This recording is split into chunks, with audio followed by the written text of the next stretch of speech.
Willkommen zu Leos großen Silvester-Special. Das Jahresfinale voller Fragen, Antworten und Überraschungen. Und hier kommt euer Gastgeber, der Leo.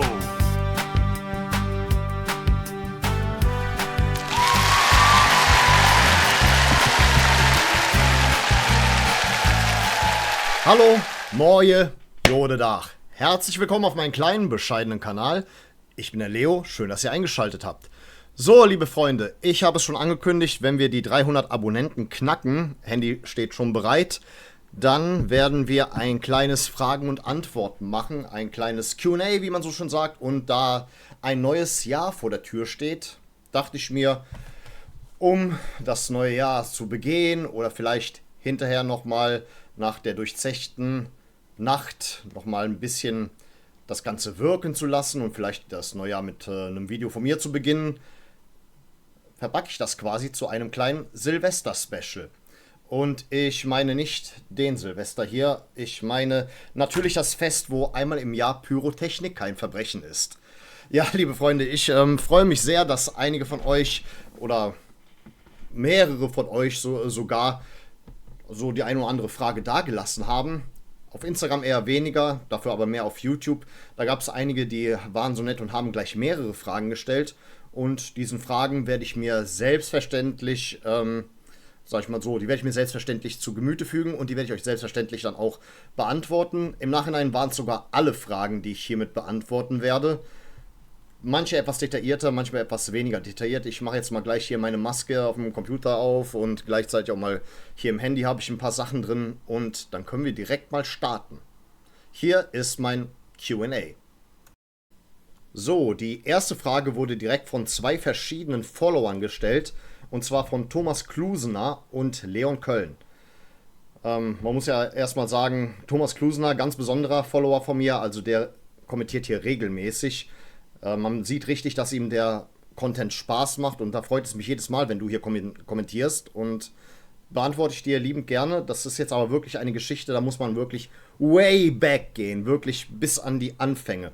Also, wie bist du FC-Fan geworden? Ja, liebe Freunde, das Ganze fing irgendwie so langsam erst an mit dem Fußball, dass ich mich für Fußball interessiert hatte. Ungefähr so Mitte der 90er habe ich erst angefangen, mich überhaupt für Sport zu interessieren. Das war dann halt die NBA. Damals war so die ganz große Zeit mit Michael Jordan und den ganzen anderen NBA-Teams, die dann im Fokus standen. Und mir gefielen dann auch diese ganzen Logos von den verschiedenen Teams, von den Charlotte Hornets, sowieso Chicago Bulls. Und ja, Chicago Bulls war eigentlich so das erste Team, zu dem ich gehalten habe. Oder sagen wir mal, dem ersten Verein, den ich quasi so, ich will jetzt nicht sagen, die Treue geschworen hatte, aber bis heute blicke ich mit einem Auge rüber nach Chicago. Und das war so das erste Team, von dem ich Fan war, kann man sagen.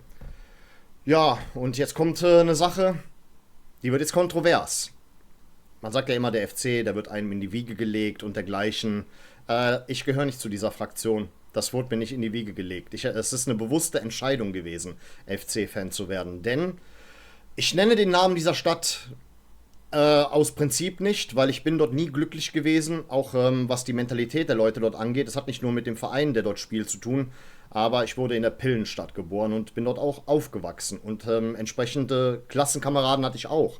Und ich muss auch sagen, mir ist auch schon immer dort aufgefallen, mein Humor, der findet dort keinen Anklang bei den Leuten, außer bei meinem besten Freund, aber der interessiert sich nicht für Fußball, by the way.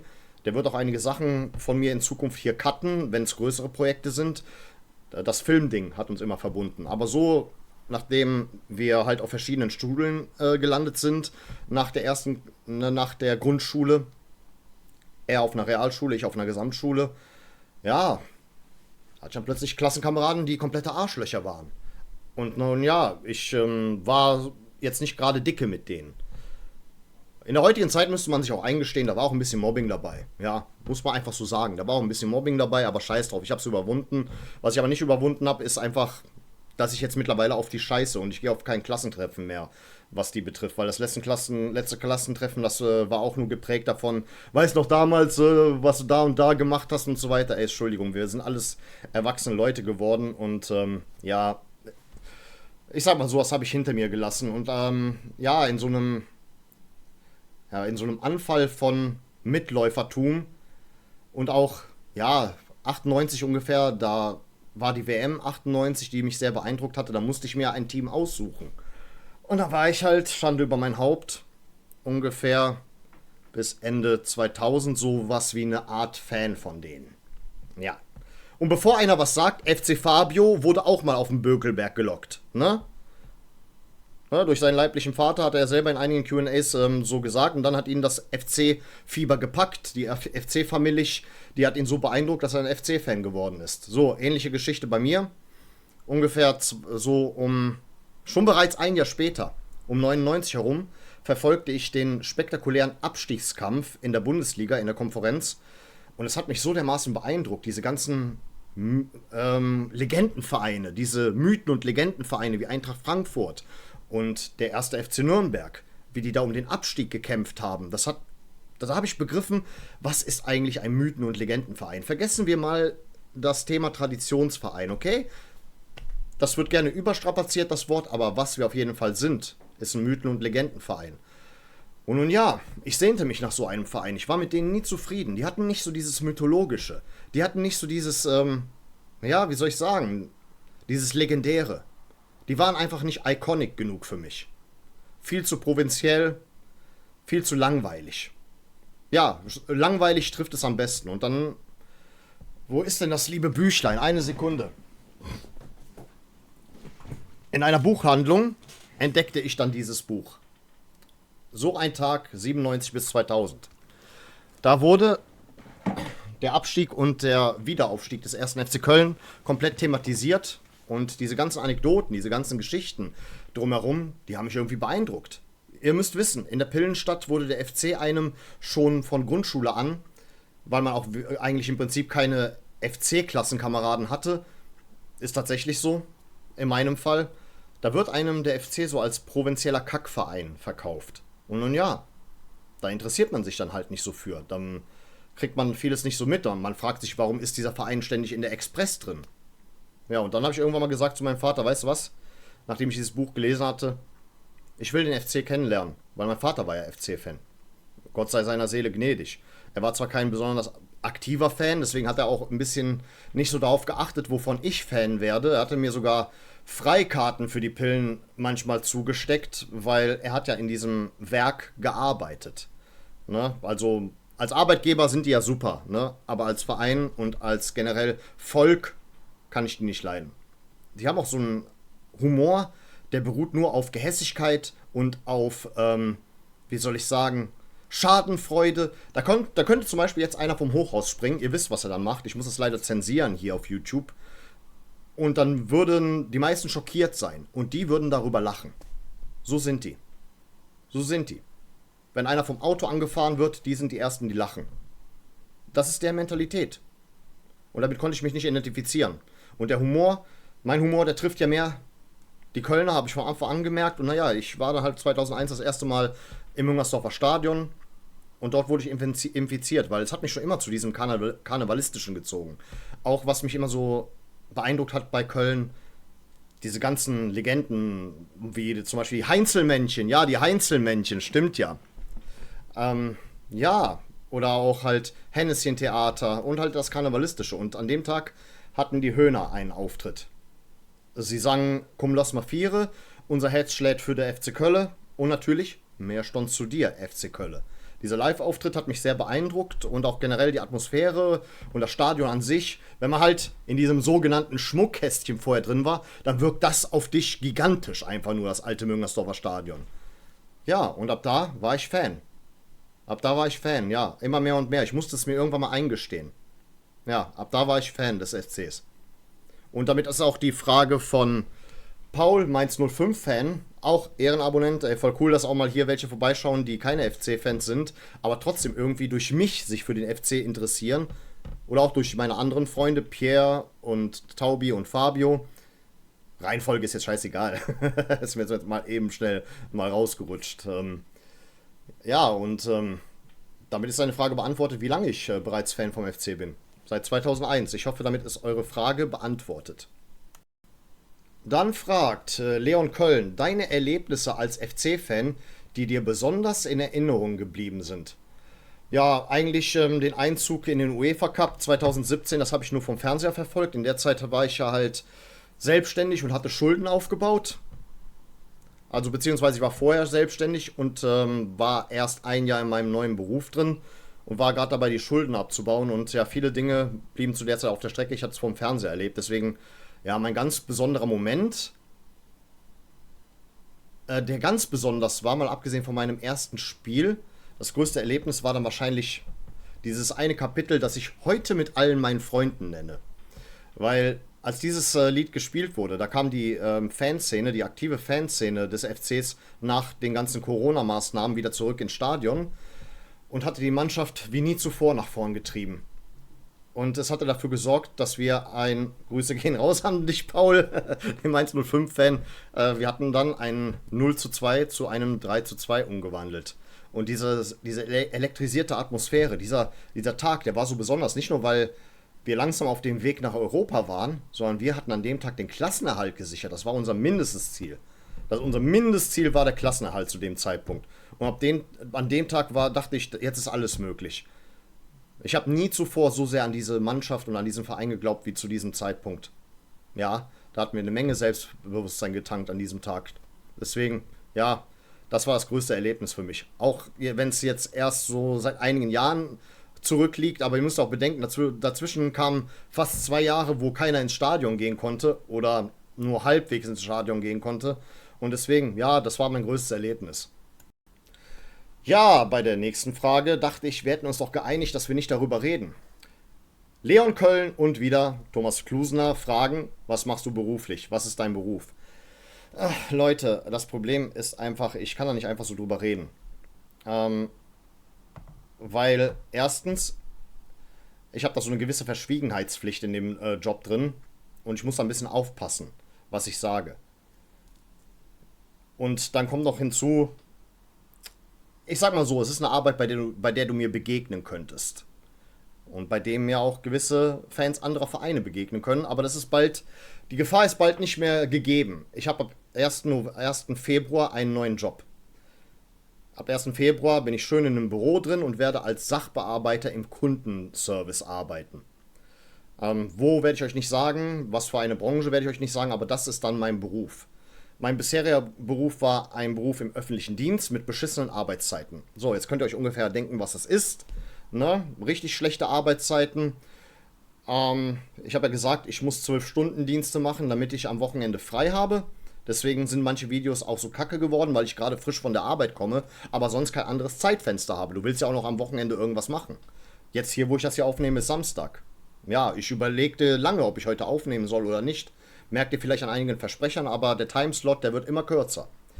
Ich erhoffe mir von dem neuen Job, auch wenn er schlechter bezahlt ist, dass meine Work-Life-Balance endlich ins Gleichgewicht kommt. Denn ich muss nicht am Wochenende arbeiten, also wie bei meinem aktuellen Job, wo ich alle 4 bis 5 Wochen einen Samstag arbeiten muss. Das fällt weg. Ich habe auch die Option, ab und zu mal Homeoffice zu machen. Das heißt, ich hätte dadurch schon mal automatisch früher frei. Und wenn wenig los ist, kann ich vielleicht mir mal hin und wieder ein paar Notizen machen für meinen Content, bis dann das nächste Kundengespräch ansteht. Es ist ja auf jeden Fall eine feinere Arbeit als das, was ich bisher mache.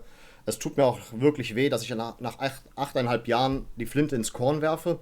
Aber es ist einfach ich kann nicht mehr. Ich hatte von der Scheiße Burnout bekommen, Depressionen, also nicht nur deswegen. Ich hatte vor 1,5 Jahren meinen Vater verloren.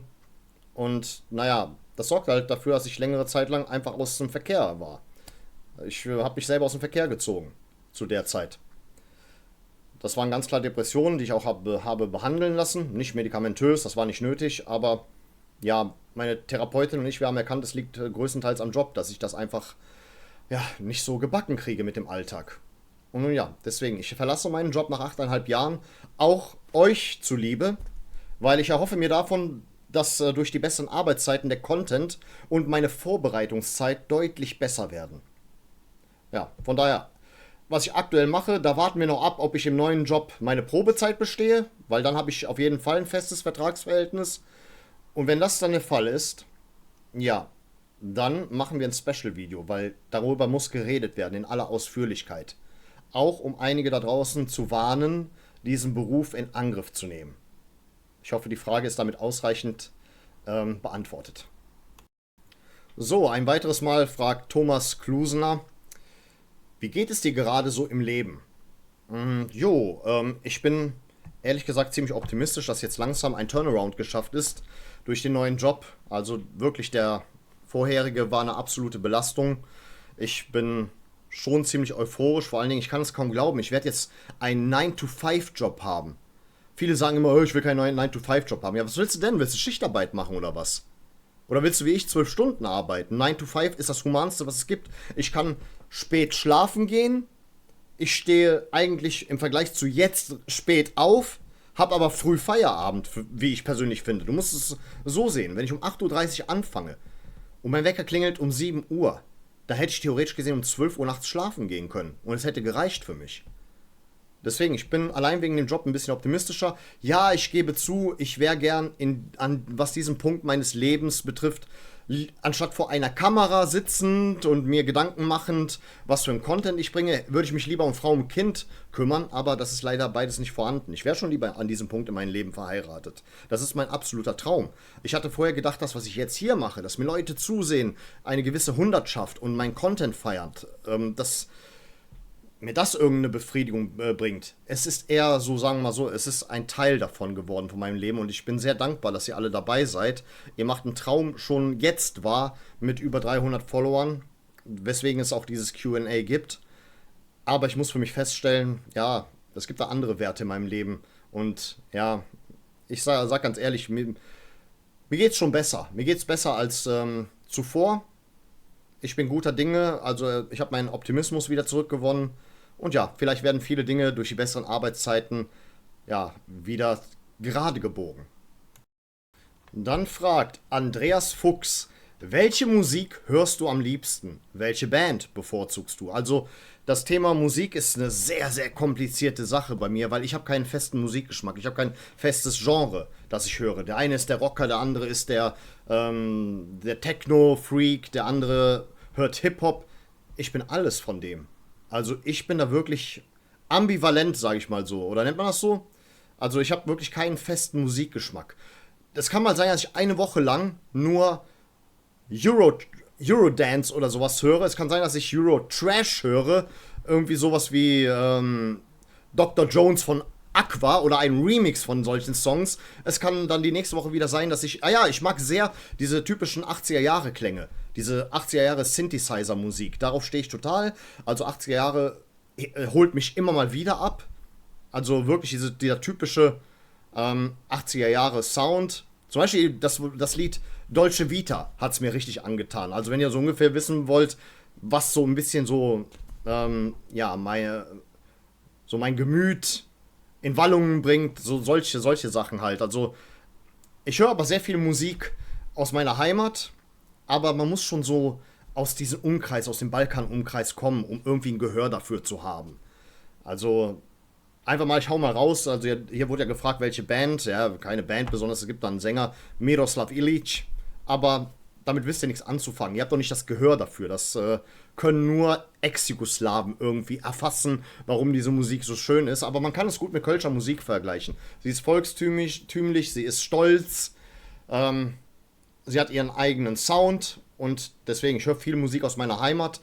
Und ja, natürlich, aber das gehört eigentlich in eine eigene Kategorie, sehr viel Kölsch. Allein schon zum Einstimmen auf den Spieltag oder generell, wenn ich was mit dem FC mache, sehr, sehr viel Kölsch.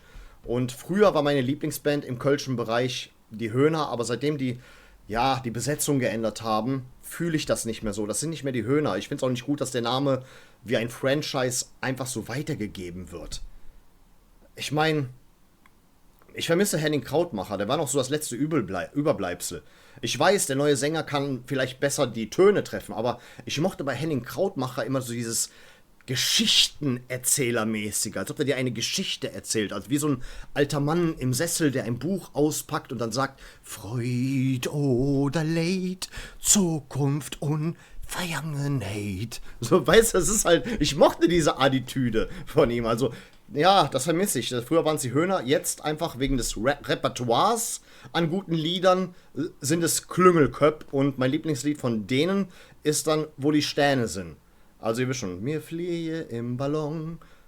Ihr wisst schon, das kennt ihr eventuell.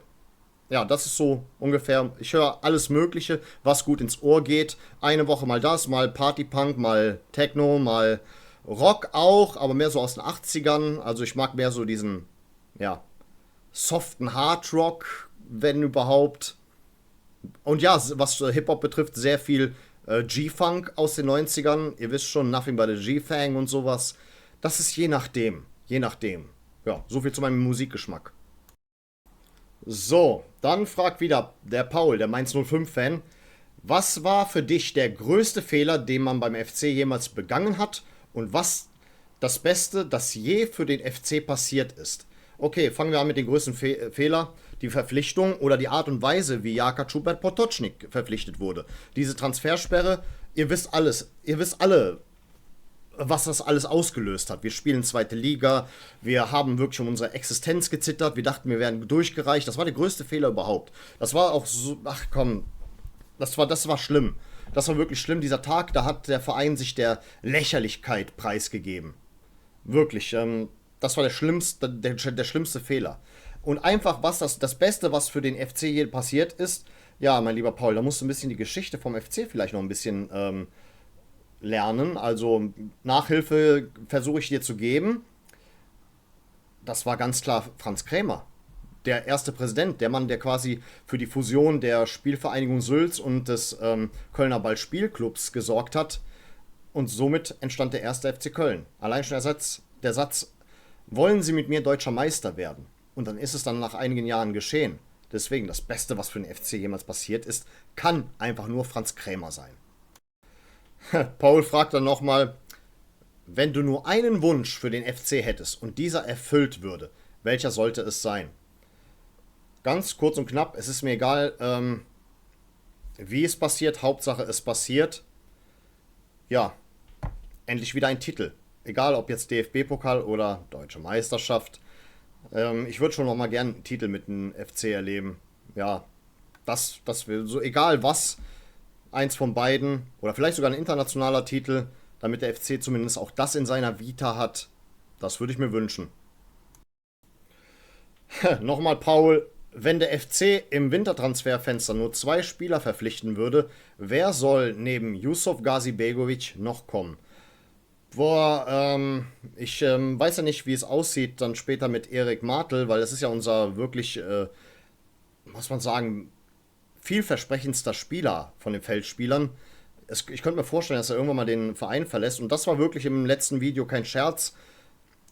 Njegos Petrovic von Vojvodina Novi Sad, das ist ein guter Sechser. Der kann auch zentrales Mittelfeld spielen. Das wäre so ein tatsächlicher Wunsch von mir. Abgesehen davon, ich habe es gar nicht verraten, Njegos Petrovic wurde im Umkreis der Stadt, aus der ich in Serbien stamme, geboren. Krupanj, ich komme aus Loznica. Die beiden Ortschaften bzw. Städte liegen direkt nebeneinander. Und nun ja, ansonsten was für den Sturm hätte ich gerne Ragnar Ache. Weil man weiß nie, wie lange wir jetzt noch in der zweiten Liga bleiben, ob wir wirklich jetzt aufsteigen. Aber ich glaube, der könnte bei uns funktionieren. Und deswegen, ja, so schon lange auf meiner Liste ist Ragnar Ache von Kaiserslautern. Ist ja aktuell verletzt. Aber ich finde, das könnte passen. Dann fragt Yogi Basti, was hältst du von Wucherpreisangeboten für Vintage-Trikots und allgemein Fake-Trikots? Kommen wir zuerst mal auf Fake-Trikots, mein lieber Yogi Basti. Ihr müsst wissen, er und ich sind seit einiger Zeit befreundet, seit 2 Jahren ungefähr. Ich hatte ihm nämlich ein Fake-Trikot verkauft, was mir vorher verkauft wurde, aber er wusste, dass es Fake ist. Bei Kleinanzeigen war halt so ein Typ, der hatte Fake-Trikots gesucht und ich hatte ein Vintage-Fake-Trikot untergejubelt bekommen. Und dann meinte ich, hast du da jemanden, der das kaufen würde? Oder willst du das kaufen? Er so, nee, ich tue nicht Vintage-Fake kaufen. Hä? Wer kauft denn dann neues Fake? Voll krank. Jedenfalls hat er mich an ihn weitervermittelt. Also Yogi Basti wusste, dass es Fake ist, aber nun ja, er wollte halt ein paar Mark sparen und kam halt bei mir vorbei. Und da haben wir uns halt angefreundet seitdem. Halt, wir sind so in dieser Trikotszene beide drin. Und nun ja, Fake-Trikots. Das ist eine ganz, ganz schlimme Masche, vor allen Dingen, wenn du nicht weißt, dass es Fake ist. Wenn es dir verkauft wird, dass es original wäre. Und dann lässt es dann irgendwann mal gegenchecken und stellst noch nicht, muss noch nicht mal vielleicht gegenchecken, weil schon beim Auspacken stellst du fest, es stimmt nicht mit dem überein, was du auf den Fotos gesehen hast. Und ich finde das generell auch mit Wucherpreisen, ich hasse es, dass mit der Liebe von Fans so gespielt wird. Nach dem Motto, komm, die Spastis, die ziehe ich jetzt ab. Wie viel Schlechtigkeit musst du eigentlich in dir drin haben? Frage ich mich an der Stelle. Ja, also ich kann nur sagen, in bester Toni Polster-Manier, was er damals zu Oliver Held gesagt hat, diese Leute, die das machen, die sollen nie wieder Glück in ihrem Leben haben. Ganz klar. Es ist ja was anderes, wenn jemand weiß, du verkaufst Fake und du gibst das auch zu und er sagt, ist kein Problem. So wie der Yogi Basti, der wollte das so als Party-Trikot haben für Karneval.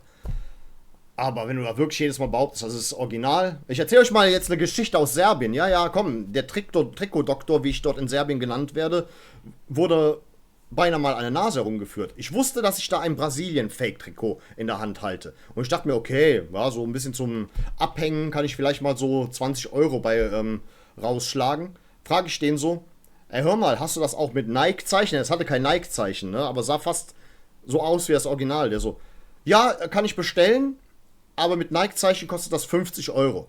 Ich so, was? Wie 50 Euro mit Nike-Zeichen? Und was, wenn du mir noch Neymar drauf machst? Ja, dann kostet es 60. Das ist aber nicht original. Dann sagt er zu mir, wie, für dich ist das nicht original? Und ich denke mir so, was, für dich ist das nicht original? Willst du mich verarschen oder was? So, weißt du, das ist dann halt so dieses einen für dumm verkaufen. Und das erlebst du auch teilweise auf Kleinanzeigen. Weißt du, auf Kleinanzeigen, das war früher wirklich so ein kleiner Flohmarkt. Du hast für so ein Trikot maximal 120 Euro bezahlt, selbst wenn es ein bisschen älter war. Und jetzt sehe ich hier, einer will dafür ein Pioneer-Trikot, also Pioneer-Sponsor auf dem FC-Trikot drauf, 1000 Euro haben. Ja, kannst aber lange warten. Das wird noch in einem Jahr drin stehen, dieses Inserat. Wer ist denn so bescheuert und gibt 1000 Euro dafür aus? Also, keine Ahnung, das höchste, was ich ausgegeben habe, war mal 200 oder so für ein Trikot aus den 80ern. Ein Doppeldusch, Erima war, glaube ich, Sponsor.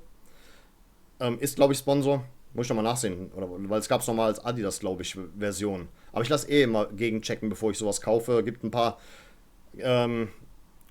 Sammler, die sich ja richtig gut auskennen, die große Sammlungen haben und die wissen einfach jedes Detail. Und an die richte ich mich dann, wenn ich solche Trikots auf dem Radar habe. Ja, von daher, was halte ich davon? Wie gesagt, einfach nochmal Toni Polsters Zitat, die sollen nie wieder Glück in ihrem Leben haben. Ja, und nochmal in Sachen Trikots, da fragt Sly4377, wie viele Trikots besitzt du? Also, ich habe gerade nochmal in meiner Liste nachgesehen, also meiner FC-Trikotsammlerliste oder Sammlungsliste. Also, ich zähle jetzt mal nicht die Trikots anderer Vereine dazu. Ich habe noch ein paar von Partizan Belgrad zum Beispiel. Ja, das Mikrofon verdeckt das Wappen. Ja, habe noch ein paar von Partizan Belgrad und eins von AS Rom, eins von Napoli. Das sind so diese kleinen Sachen, die ich nicht so in meiner Liste auffasse. Das heißt, allein vom FC habe ich sage und schreibe 103 Trikots. Stand jetzt. Also der Schrank platzt aus allen Nähten. Also ich brauche echt ein Ankleidezimmer oder so einen Präsentationsraum. Dann fragt Sebastian Klein, auch einer dieser Ehrenabonnenten, der hier sehr oft kommentiert, magst du noch andere Sportmannschaften, unter anderem die Kölner Haie? Ja klar, Haie, ganz klar. Das ist neben dem FC im sportlichen Sinne der Stolz Kölns. Ganz klar. Ich meine, ich habe jetzt nur ein einziges T-Shirt von Haien, aber kann sein, dass demnächst mal im Hintergrund hier auch ein Sharky aus Plüsch eventuell abhängt. Das ist gut möglich. Also Haie haben einen ganz großen Respekt. Ich sollte mal wieder zum Spiel von denen gehen. Sehr, sehr cooler Verein. Also ja, es ist schön, dass neben dem FC in einer anderen Sportart noch ein weiterer Verein existiert, der auf einer anderen Sportebene richtig cool ist. Also, ja, klar. Also, dann noch im Basketball halt Chicago Bulls schon immer ein bisschen so gewesen.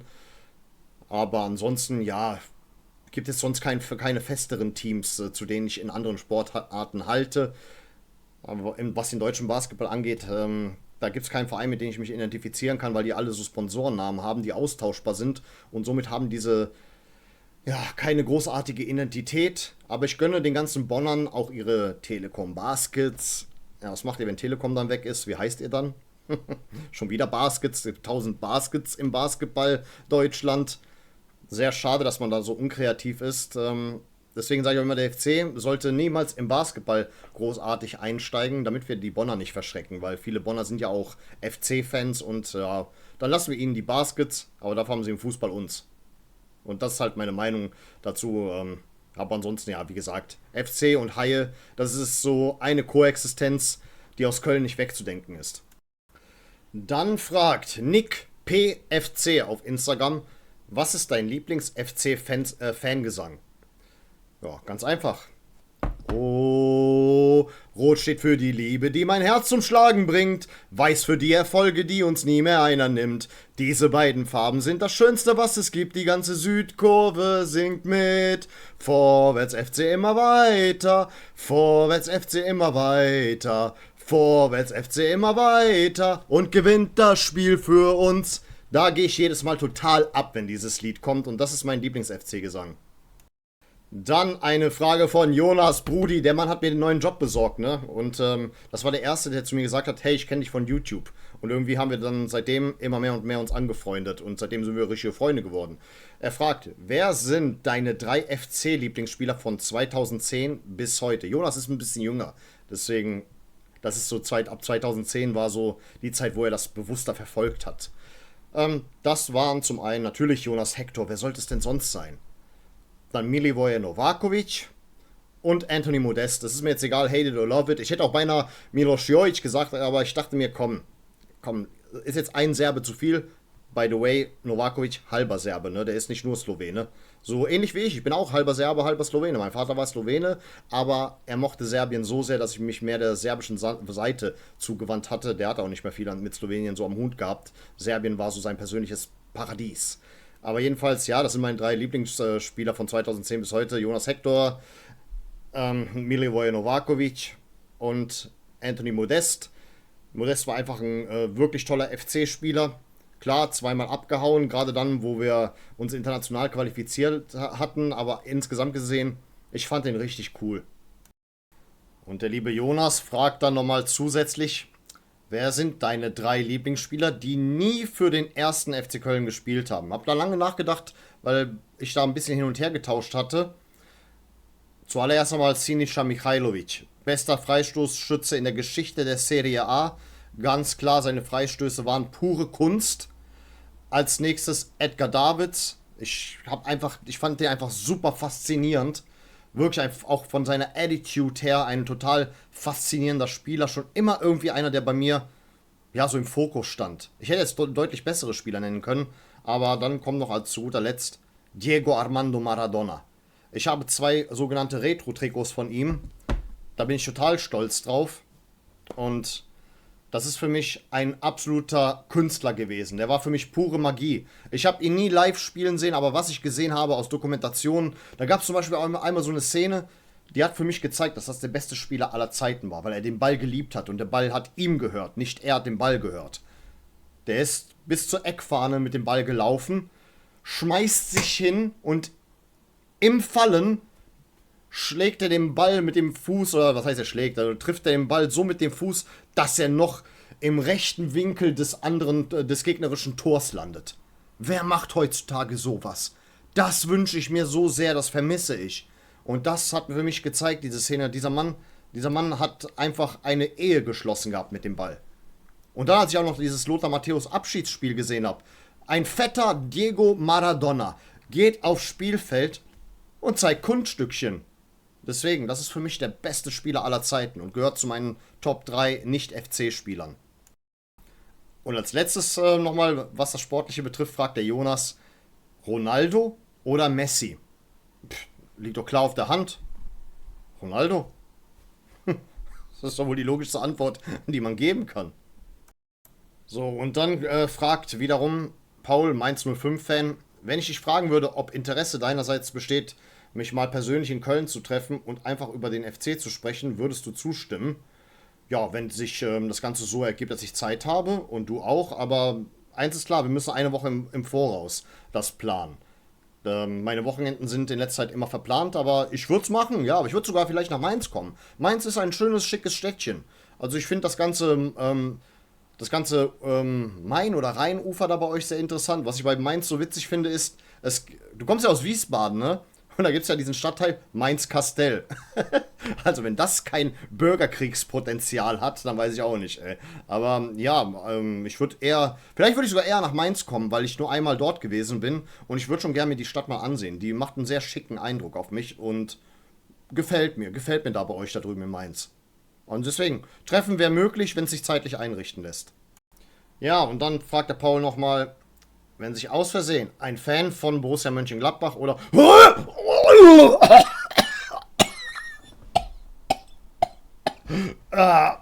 Gott, wieso schreibst du sowas? Von den Pillen bei einem deiner Videos verirren sollte, würdest du den Kommentar dennoch beantworten oder löschen.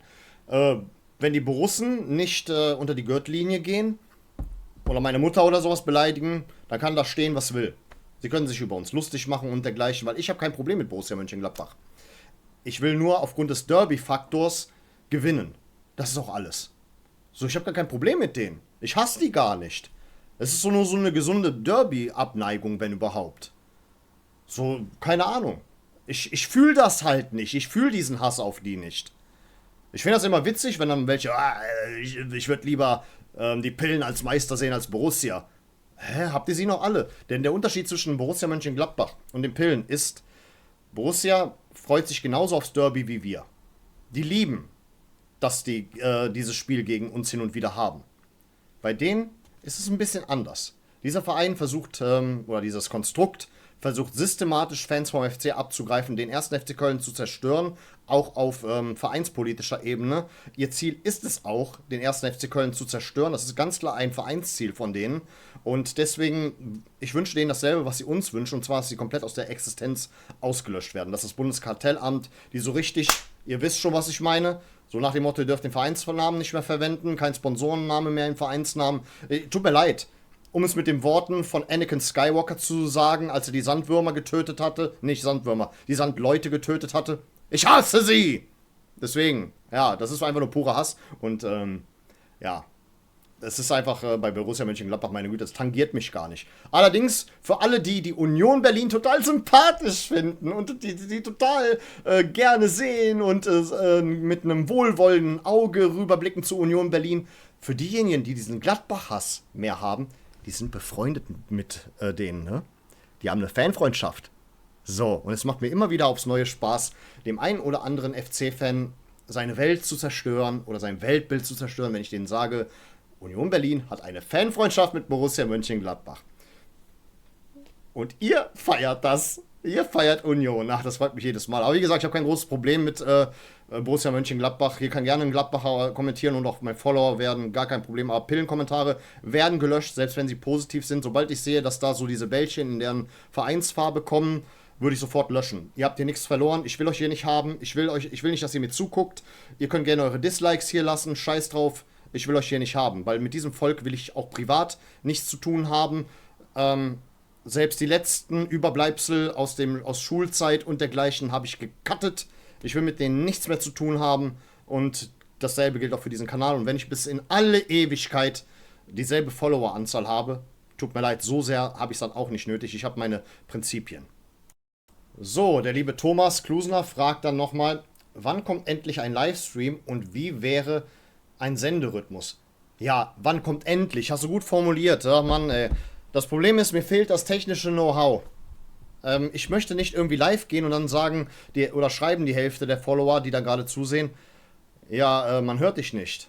Ja, man hört dich immer noch nicht. Man hört dich immer noch nicht. Und das ist das Problem.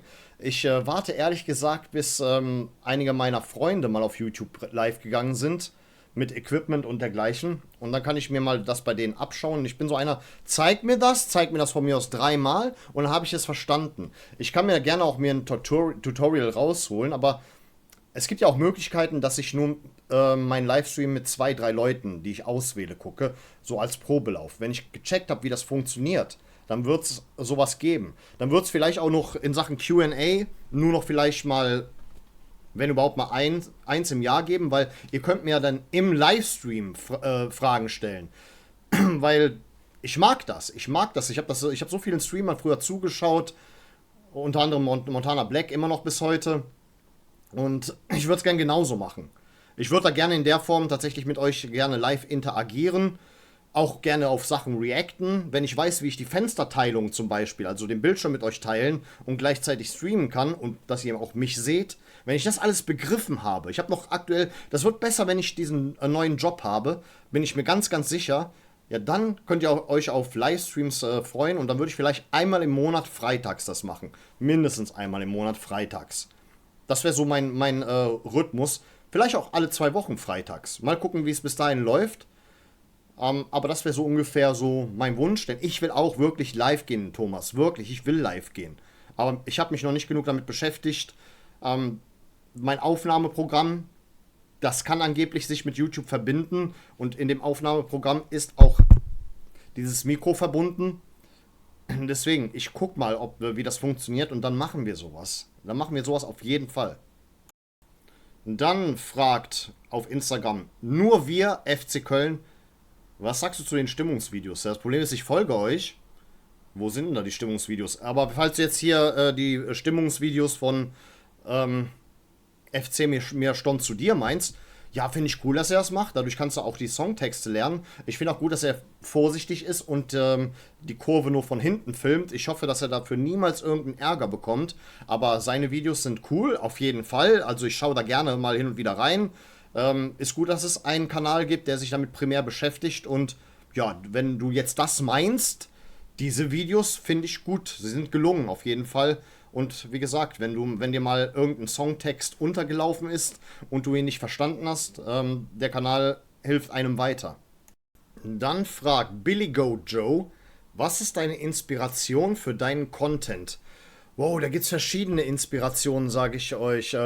Also, es fing alles an mit Matzes Daily Madness, diesen Kaiserslautern-YouTuber, dem ich schon lange folge. Und ja, die Art und Weise, wie ich so ein bisschen auch die Sachen in der Fankurve thematisiere, das ist von ihm eindeutig inspiriert.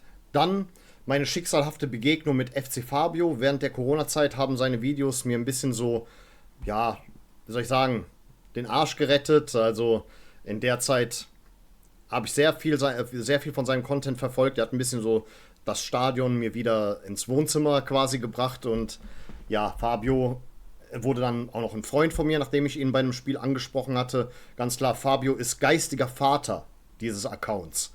Deswegen auch eine große Inspiration. Ansonsten mein Humor ist zum Beispiel auch sehr inspiriert von Manuelsen, falls einer diesen Rapper kennt, der diese geilen Interviews gibt. Dieses, ja, ich habe zu viele Interviews von dem geguckt und das hat mich sehr beeinflusst. Bei uns in Serbien gibt es so einen Spruch, Skimsi Takavsi. Das bedeutet, mit wem du bist, so bist auch du. Ich bin zwar nicht mit Manuelsen, aber ich gucke sehr viel von ihm. Und ja, meine kleinen Ausraster zwischendurch, das hat er eindeutig beeinflusst. Ansonsten ganz klar, ich denke mal, es ist nicht von der Hand zu weisen, wie ich auch hier so sitze, wie ich so mich so gebe. Das würde es alles nicht geben ohne Montana Black. Ganz klar, Montana Black, eine meiner größten Inspirationen aller Zeiten, bis heute immer noch begeisterter Follower. Ich gönne ihm alles, was er erreicht hat. Der Mann hat es einfach drauf. Also wirklich alles, was ich hier mache, das würde es ohne Montana Black gar nicht geben. Eindeutig. Ich finde, das ist einfach der beste YouTuber Deutschlands. Oder Streamer wohl eher. Mittlerweile siehst du ja mehr so Stream-Highlights von ihm. Aber ja, das ist sowas von inspiriert davon. Aber so dermaßen. Stefan, der beste Freund von Fabio, der ab und zu mal als Kameramann in seinen Projekten dient. Und auch bei mir übrigens bald. Da kommen wir nochmal dazu. Der meinte mal, weil ich mal bei Fabio in seiner Sendung, ich war ja auch schon bei Fabio zu Gast, große Ehre für mich gewesen, da, weil ich mir da eine am Rauchen war mit einem Bier und so weiter auf dem Tisch, da meinte der, und du bist der Monte. Ja, okay, wenn ihr so wollt, dann bin ich der Monte unter den FC-YouTubern oder sowas in der Art. Und mein Humor ist auch sehr beeinflusst von dem Team Zucker, Abraham Zucker, also die Nackte Kanone-Filme gedreht haben und Hotshots. Das ist sehr beeinflusst davon. Und ja, da möchte ich nochmal zu guter Letzt erwähnen, Mert Abi, das ist auch so ein YouTuber, der mal zwischendurch auch Hip-Hop gemacht hat, macht er glaube ich auch immer noch mal zwischendurch. Der ist so richtig witzig, der baute auch früher sehr viele Sketche bei sich ein und das ist auch so ein bisschen so davon inspiriert. Das sind meine größten Inspirationen. Und ohne diese Elemente hätte ich das hier niemals auf die Beine gestellt. Und Ehrenbruder Thomas Klusener fragte nochmal, mit was kann man dir eine Freude bereiten? Weil er hat ja auch noch gesagt, mein Content bringt ihm in einer schweren Zeit sehr viel Freude. Jetzt hätte ich nie gedacht, dass Leute mal sowas sagen. Allein schon damit bereitest du mir eine Freude.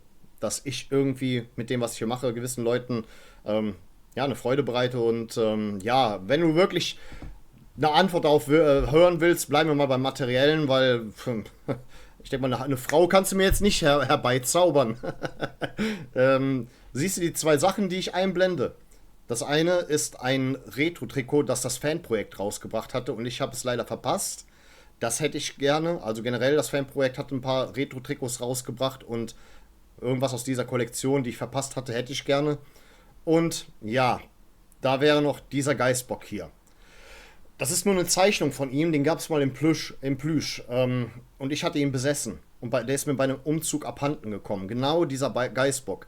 Es ist zwar nicht der schönste, es ist nicht der klassischste, er sieht bescheuert aus, aber da ist ein ideeller Wert dahinter, wenn mir den wieder jemand besorgen könnte. Ich zahle auch Geld. Dann treten wir in Verhandlungen. Wie gesagt, da ist ein ideeller Wert dahinter. Ich habe so viele Geißböcke, aber den habe ich nie wieder gefunden. Ich habe auch bei Kleinanzeigen das als Notification eingegeben.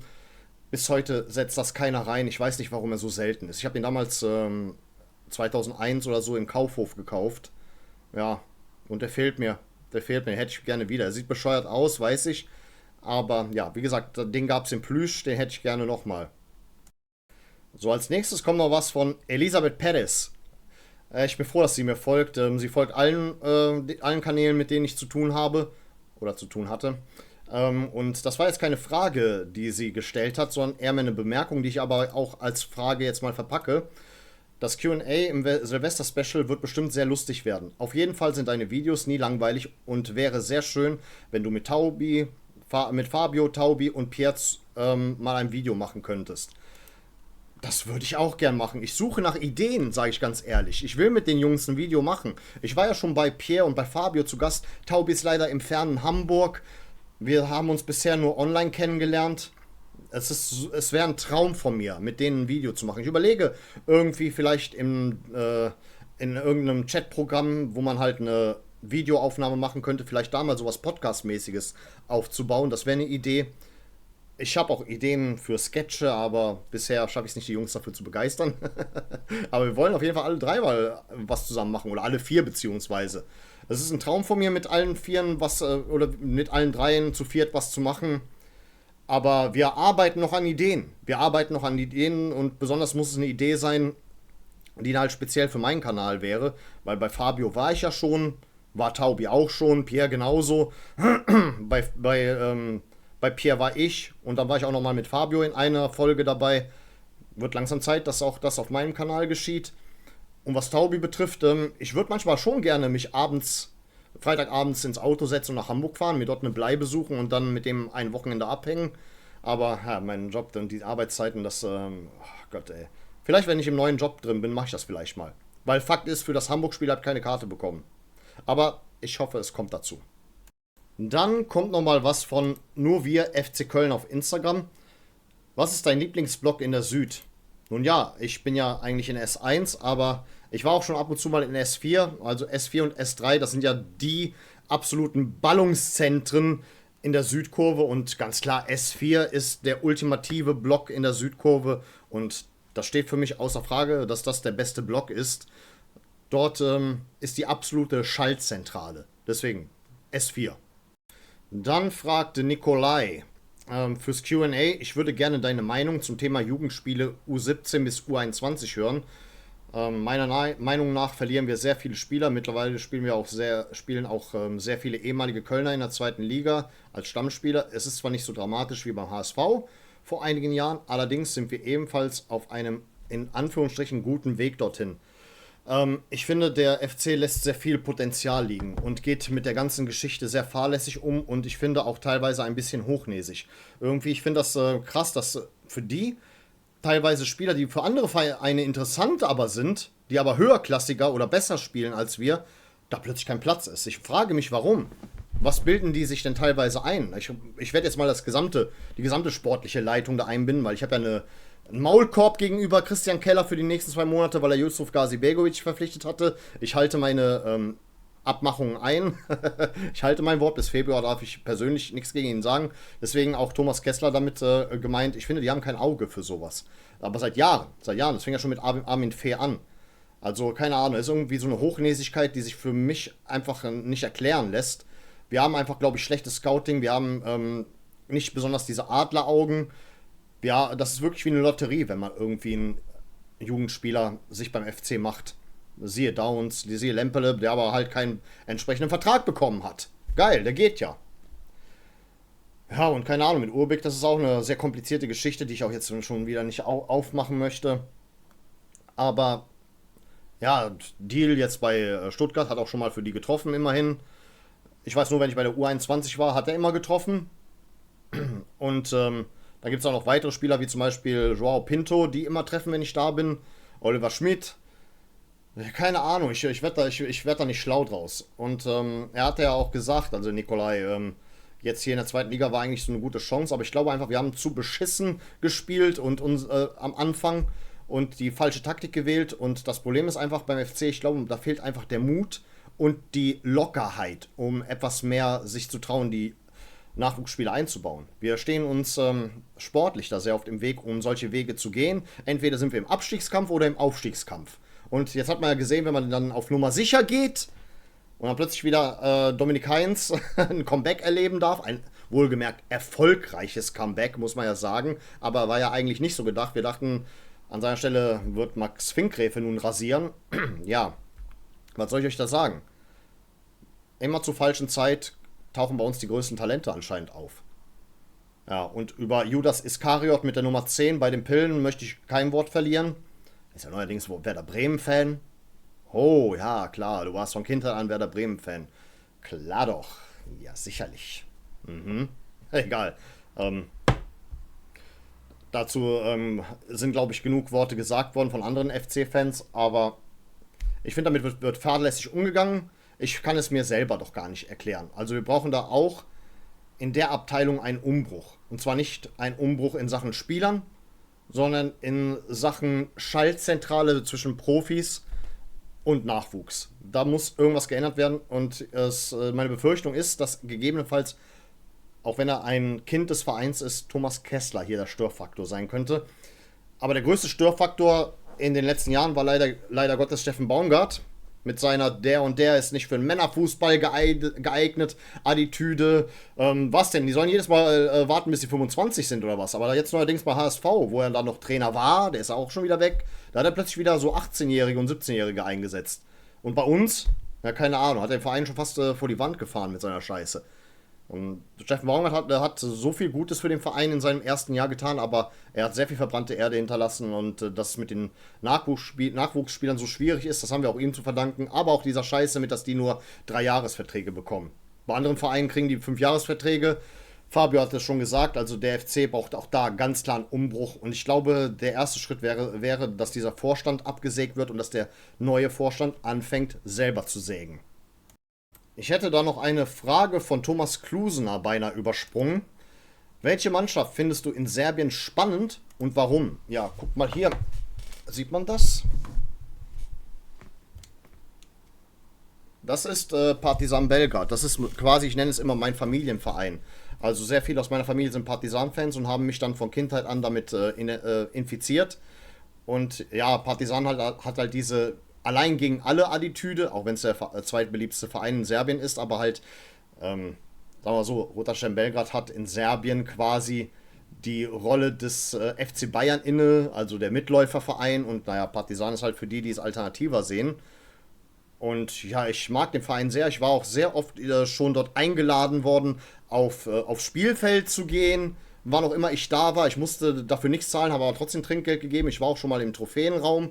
Da hat leider mein Cousin ein bisschen an der Kamera herumgespielt. Also damals haben wir noch selten, waren Handycams noch in den Kinderschuhen. Das war so, keine Ahnung, 2014 herum. Hat er leider die ganzen Aufnahmen gelöscht. Ich war direkt neben dem Meisterschaftspokal. Ja, mit Partizan hatte ich auch meinen größten sportlichen Moment erlebt, als sie sich 2003 das erste Mal für die Champions League qualifiziert hatten. Ganz Serbien stand Kopf. Das war nämlich das erste Mal, seitdem es Champions League heißt, dass ein serbischer Verein sich dafür qualifiziert hatte. Und ich komme aus so einem kleineren Städtchen, Loznica. Und selbst in Loznica wurde komplett gefeiert. Das war Wahnsinn. Die Stadt war voll. Die Dörfer waren voller jubelnder Menschen. Das war in ganz Serbien so. Das war krass. Das war so dermaßen krass. Deswegen, meinen größten sportlichen Moment hatte ich dann mit Partizan Belgrad tatsächlich. Klar, gab es ja auch noch Meisterschaften zu bejubeln, aber da war ich ja nie in Serbien während der Saison. Aber ja, deswegen Partizan Belgrad, ganz klar. Das ist so meine erste Liebe. Also, das war auch für mich hart, als sie in der Conference League gegen den FC ausgelost wurden. Aber ich hatte mich für den FC aus folgendem Grund entschieden, weil ich musste mich echt entscheiden, für wen ich bin. Das war schlicht und ergreifend, der FC hatte das Geld nötiger. Partizan war oft genug dabei in europäischen Wettbewerben.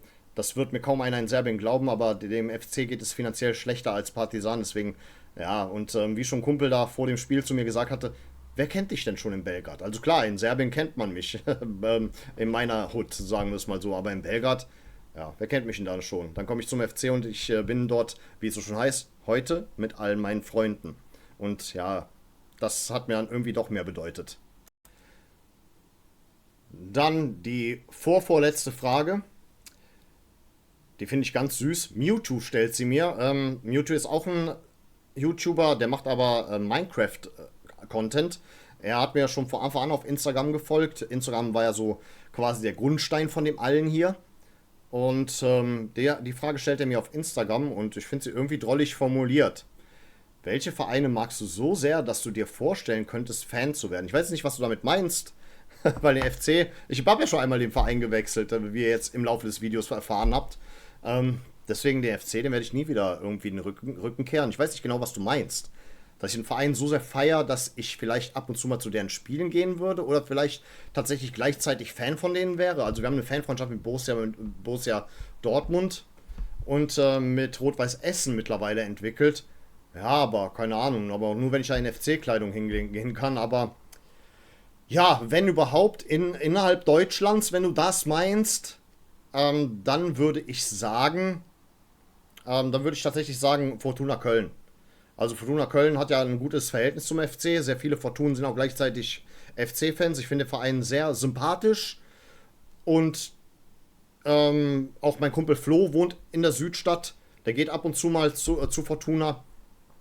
Und ja, man ist da gern gesehen, selbst wenn man dann sagt, ich bin eigentlich FC-Fan. Und ich finde es gut, dass da so eine Koexistenz gibt. Köln ist eh eine Stadt, wo es nur ein innerstädtisches Derby gibt, und zwar zwischen Fortuna und Viktoria.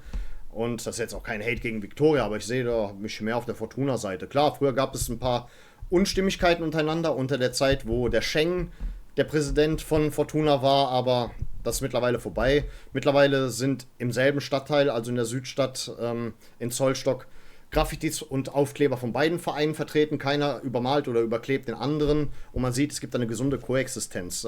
Deswegen, ja, wenn überhaupt, würde ich ab und zu zur Fortuna aus Köln gehen. Ich mag den unterklassigen Fußball. Gehe auch bei unserer U21 gerne hin. Und ja, wenn überhaupt, dann Fortuna Köln. Dann die vorletzte Frage schon mittlerweile. Bobby Vaz, den habe ich übrigens kennengelernt beim ersten Struber-Training. Zu der Zeit hatte ich bereits meine Solo-Ambitionen, bevor ich, ja, jetzt erwähne ich mal das Format, wo ich früher war, bevor ich beim Trömmelche raus wollte. Da habe ich ihm schon gesagt, ich habe vor, einen eigenen Kanal zu gründen und er war einer meiner ersten Follower. Deswegen Ehrenmann, mein ungarischer Nachbar. Er ist ja Ungare, ich Serbe, deswegen sollte ich mal nach Serbien ziehen und du nach Ungarn, können wir uns ab und zu mal am Wochenende verabreden, komme ich rüber nach Ungarn und gucken wir zusammen FC. Aber er hat uns schon fast eine Frage gestellt, die in eine ähnliche Richtung geht. Tolle Videos, die du machst, die du immer sehr gut emotional rüberbringst. Was hältst du davon, mit dem Motorrad ein Auswärtsspiel zu besuchen? Selbstverständlich selber fahren, ab 400 Kilometer Einfachtour. Viele Grüße aus Ungarn an meinen serbischen Nachbarn. Ja, Bobby, was meinst du jetzt mit selber fahren? Ich habe keinen Motorradführerschein. Wenn du aber so ein Motorrad hast, wo ich daneben sitzen kann, wie bei Werner, ja, können wir gerne machen. Nur was machen wir mit der Motorradkleidung? Übernachten wir an dem Ort, wo wir 400 Kilometer hinfahren? Weil mit der Motorradkleidung im Stadion, nur wenn es rot-weiß ist und mit FC-Symbolik. Aber ich würde generell auf jeden Fall mal was mit dem machen. Könnte ich mir gut vorstellen. Aber ist eine coole Idee, aber ja, vielleicht wohl eher, wenn eine Übernachtung mit inbegriffen ist. Also, natürlich zahle ich die. Meinte ich jetzt nicht mit inbegriffen, aber ne. Aber wie gesagt, ich selber kann nicht fahren. Ich habe keinen Motorradführerschein und ich bin nicht so der Motorradinteressent. Habe jetzt nicht die Zeit und Bock, einen Führerschein zu machen. Also, wenn du so ein Motorrad hast, wo du einen Beifahrer haben kannst, ja, liebend gerne. So, dann kommen wir auch zur letzten Frage. Das Beste kommt zum Schluss und diese letzte Frage kommt von meinen Freunden Cologne Designs. Die sind auch meine Partner. Ihre Sticker und ihre anderen Angebote könnt ihr auf ihrer Instagram-Seite sehen. Die Instagram-Seite ist in meiner Beschreibung verlinkt. Und die fragen, was willst du in Zukunft mit deinem Account erreichen? So, das ist jetzt auch quasi mehr oder weniger sowas wie ein Big Reveal. Also, liebe Freunde, das ist jetzt mal wirklich Real Talk. Also, mit meinen über 300 Abonnenten bin ich sehr zufrieden. Dieses Ziel war für mich ein wichtiger Meilenstein, weil es mir zeigt, dass das, was ich mache, nicht nur von einer kleinen Minderheit geschaut wird, sondern dass eine ordentliche Zahl an Leuten Interesse daran hat. Für mich ist es besonders bedeutsam, weil ich selbst vielen YouTubern gefolgt bin, als sie noch etwas so von der Followerzahl her sich in diesem Bereich bewegt haben. Natürlich habe ich auch größere Träume, wie zum Beispiel eine Monetarisierung meines Kanals. Aber ich möchte das ganz klar einordnen. Es geht mir dabei nicht darum, reich zu werden oder sowas in der Richtung. Wer sich auskennt, der weiß, dass selbst monetarisierte Kanäle mit ein paar tausend Abonnenten gerade mal ein Taschengeld einbringen. Im besten Fall kommt vielleicht mal ein Minijobgehalt zusammen und naja, für mich wäre es trotzdem eine großartige Unterstützung, um mir zum Beispiel mehr FC-Artikel für mein Format, den FC Mega Haul, zu leisten oder auch in besseres Equipment zu investieren. Ich hätte schon gern mal ein besseres Mikrofon als das hier. Weil derzeit bezahle ich alles aus meinem regulären Gehalt und wenn irgendwann eine kleine Summe durch den Kanal zurückfließen würde, wäre das für mich einfach ein schönes Plus. Es ist kein Muss, aber ein Wunsch. Und ich finde es wichtig, das offen anzusprechen, um nicht heuchlerisch zu wirken. Trotzdem, auch ohne Monetarisierung bin ich glücklich mit dem Kanal und auch mit dem, was hier auf diesem Kanal passiert. Nun ja, aber jetzt mal Real Talk. Wie ihr wisst, war der Name meines Kanals bisher der Leo CCAA. Dieser Name hatte ursprünglich seinen Ursprung in meinem Instagram-Account und damals dachte ich, dass meine Community von dort vielleicht dem Wechsel zu YouTube mitgehen würde. Deshalb habe ich den Namen beibehalten, um eine Verbindung zwischen beiden Plattformen zu schaffen. Ich habe jedoch festgestellt, dass mehr als die Hälfte meiner Instagram-Community diesen Schritt nicht mitgemacht hat. Gleichzeitig habe ich hier auf YouTube eine ganz eigene Community aufgebaut, die überwiegend unabhängig von Instagram entstanden ist. Das war eine erfreuliche Erkenntnis, weil die meisten von euch haben meinen Kanal durch meine Arbeit hier entdeckt, nicht durch Vorarbeit auf Instagram. Trotzdem bin ich meiner Instagram-Community dankbar, dass sie mir den Weg quasi geebnet hat. Aber mittlerweile liegt meine Priorität eindeutig auf YouTube.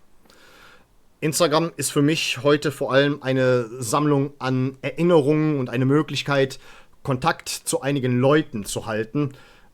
Jedenfalls meine künstlerische Leidenschaft gehört inzwischen aber komplett YouTube. Der Name der Leo CCAA selbst erinnert mich mittlerweile an die infantilen Nicknames aus den Internetforen von 2006. Damals hatte jeder irgendeinen Usernamen, der mehr nach einem Counter-Strike-Spieler klang, als nach etwas Ernsthaftem. Und ich will Unterhaltung produzieren, keine Online-Gaming-Session oder eine LAN-Party schmeißen. Ich habe diesen Namen damals natürlich nicht aus diesem Grund gewählt, aber im Nachhinein fühlt er sich für mich einfach nicht mehr stimmig an. Hinzu kommt, dass es im Bereich Fußball YouTube schon einige Kanäle gibt, deren Namen mit der beginnt, zum Beispiel der Sivi. Auch wenn ich meinen Namen unabhängig davon gewählt habe, möchte ich nicht, dass es irgendwann heißt, ich hätte mir da etwas abgeschaut. Und von daher habe ich beschlossen, dass es Zeit für einen neuen Namen ist, der mich und meinen Kanal besser widerspiegelt. Leos FC Kosmos. Der FC ist nicht nur meine Welt, sondern mein Kosmos. Und das Wort Kosmos nutzt so gut wie niemand im Social-Media-Bereich, was mich zusätzlich überzeugt. Es klingt flüssiger, kreativer und mehr nach einer richtigen Show. Und genau das möchte ich hier auf meinem Kanal schaffen.